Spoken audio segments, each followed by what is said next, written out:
Jumpa lagi di audio podcast Bunda Prima Classroom. Kiranya jadi teman seperjalanan Anda berdiskusi tentang anak dan keluarga. Beberapa menit ke depan bersama saya Bunda Prima, Counselor Edukasi Foundation.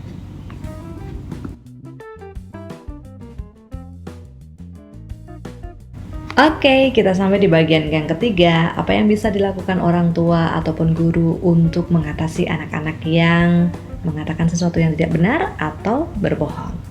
Nah, yang pertama, kita mesti cek dulu anak-anak kita berbohong dengan alasan yang mana.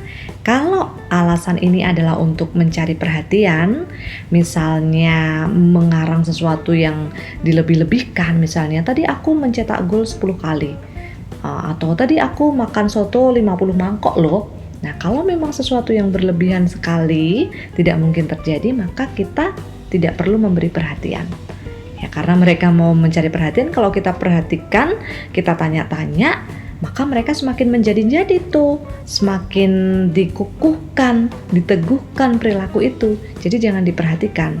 Contoh misalnya, "Mama, tadi aku makan sotonya 10 mangkok loh." Kita diem aja atau oke, seperti itu ya. Tapi tidak perlu bertanya, "Oh iya, wow hebat sekali." Waduh, itu nanti bisa mereinforce gitu ya istilahnya. Nah, jadi jangan diperhatikan kalau memang ini untuk mencari perhatian. Kemudian kalau misalnya apa yang dilakukan itu untuk membuat sesuatu yang imajinatif gitu ya, mengekspresikan sesuatu yang imajinatif untuk membuat mereka terlihat menonjol atau fokus pada diri mereka sendiri begitu ya, tetapi tidak nyata atau tidak sesuai dengan kenyataannya, maka kita bisa bilang seperti ini, "Wah, ceritanya bagus banget seperti di dalam dongeng, coba dong kita buat ceritanya atau coba dong kamu ulangi ceritanya kalau kenyataannya seperti apa sih?" Nah, kayak gitu. Jadi kita menunjukkan bahwa yang diceritakan itu adalah mirip dongeng tuh, tapi nggak apa-apa, kita dengerin, tapi itu dongeng. Coba dong, lah kita arahkan. Coba dong kamu ceritakan yang kenyataannya seperti apa. Nah, kita berikan pengarahan. Kemudian ketiga, kalau misalnya kebohongan ini memang serius banget mereka lakukan untuk menghindari sesuatu yang mereka nggak sukai gitu, atau untuk menguntungkan diri mereka sendiri, misalnya nggak mau mengerjakan tugas, atau mereka dapat nilai yang buruk banget di sekolahan, atau mereka berkelahi, mereka melukai temannya, dan kemudian berbohong atas kejadian-kejadian itu, maka perlu ada konsekuensi.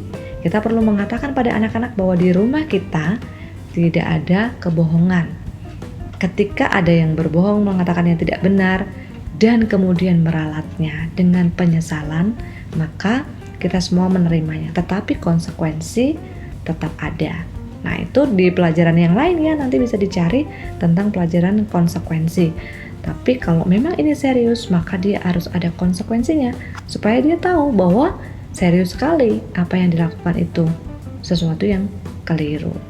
Nah, kemudian yang selanjutnya yang bisa dilakukan oleh orang tua atau guru adalah role model. Kita selalu harus mengatakan pada anak-anak kita atau murid-murid kita bahwa kita tidak mengizinkan kebohongan sekecil apapun diterima di kelas kita atau di rumah kita. Karena setiap relasi yang baik itu selalu diawali dengan kejujuran dan keterbukaan. Begitu ada sedikit saja ketidakpercayaan, kebohongan ya, ketidakjujuran, itu akan menghancurkan semuanya. Jadi kita tidak menerima kebohongan sekecil apapun, seputih apapun. Kalau ada yang mengatakan ini kan bohong putih, tidak ya. Sekecil apapun, seini apapun, kita tidak mengatakan. Nah, untuk orang tua sendiri harus memodelkan nih. Kadang-kadang kita bingung ya, gimana nih? Aduh, kadang-kadang anak nggak bisa mengerti kalau kita nggak bohong. Contohnya misalnya ya, kita mau kerja gitu, terus anak kita, aku mau ikut mama, aku ikut mama. Enggak, mama nggak kerja, mama cuma di depan situ. Padahal dia tidak akan melihat mamanya seharian karena mamanya benar-benar kerja.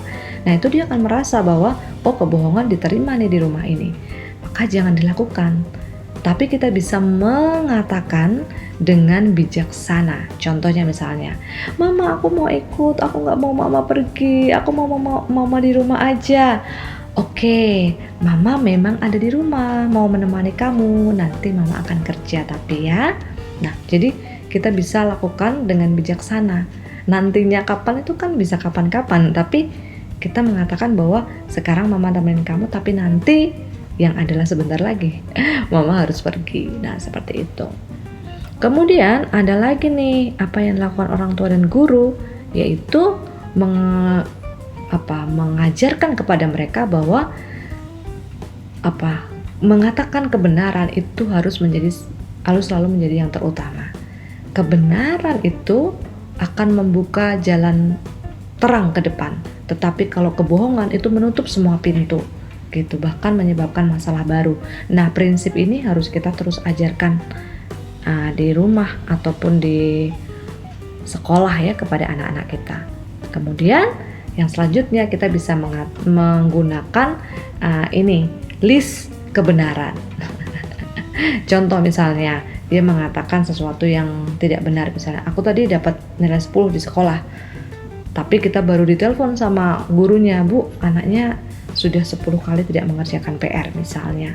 Nah, kita nggak usah tanya ini, kamu nggak ngerjain PR ya? Kamu pasti bohong ya? Nggak usah ditanyain, langsung aja dibilang, Mama tahu kamu sudah 10 kali tidak mengerjakan PR, tadi gurumu memberikan laporan itu. Nah, bisa nggak kita sama-sama perbaiki itu? Gimana cara Mama menolong kamu untuk memperbaikinya? Nah, langsung aja, kalau itu memang sesuatu yang crystal clear ya, nyata dan benar sekali, maka kita lakukan itu aja. Jadi tanpa judgment, tanpa interogasi, langsung ngomong, Mama tahu bahwa tadi kamu melukai anak tetangga, sekarang ayo kita diskusikan gimana kita cara memperbaikinya.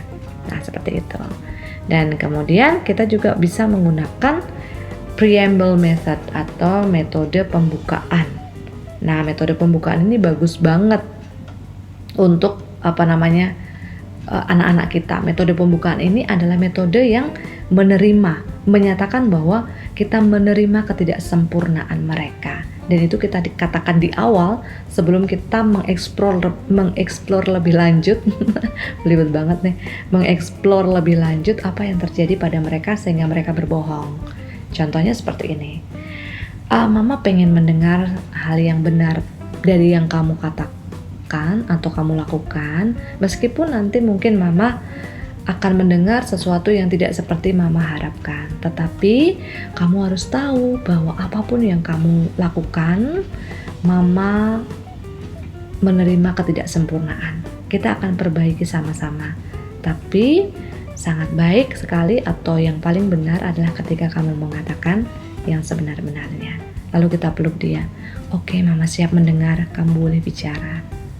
Nah, itu kita bisa lakukan juga. Jadi kita buka dulu dengan sebuah penerimaan sehingga anak tidak merasa takut ketika harus menyatakan kebenaran. Nah, yang tidak boleh dilakukan oleh orang tua itu apa? Ada dua nih hal yang selalu dilakukan orang tua ketika anaknya berbohong, tahu anaknya berbohong. Tapi dua hal ini sebenarnya salah kaprah atau tidak benar untuk kita lakukan gitu. Yang pertama, kita sering menjebak anak-anak kita untuk mengatakan kebenaran gitu. Kayak misalnya kita tanyain terus, diinterogasi terus sampai, nah kan bener kan kamu bohong tuh. Nah, itu namanya menjebak anak-anak kita. Itu kita nggak bisa lakukan karena mereka nggak akan percaya sama kita. Gimana mereka mau cerita sesuatu yang benar di kemudian hari kalau mereka tahu bahwa mereka akan dijebak, mereka akan diinterogasi. Nah, lebih baik kita lakukan seperti yang di atas. Aku tahu kamu tidak melakukan itu. Nah, tapi coba kita bicarakan.